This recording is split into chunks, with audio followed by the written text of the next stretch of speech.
Баткен районундагы Актатыр, Самаркандек, Көкташ, Аксай, Орто Боз, Паскарык жана Таш Тумшук айылдарында соңку чегара жаңжалынан улам убактылуу жабылган мектептерде окуу кайра башталып, бала бакчалардын иши жанданды.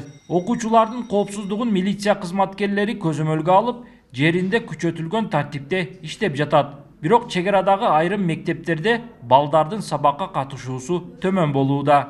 Бул биздин мектеп 2 сменден окуу жүргүзүлөт. Азыр 1 сменде келип отурасыңар. Бул окуя болгон түнү болгон. Жума күнү бардык эл балдарыбыз эвакуацияланган түнү менен. Бүгүн дүйшөмбү күнү 31 январь күнү окууду баштап атабыз.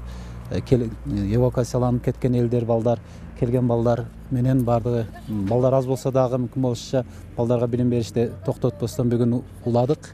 Кадимгидей эле мугалимдерибиз толук бардыгы. Бирок катышуу кичине азыраак болуп калып атат.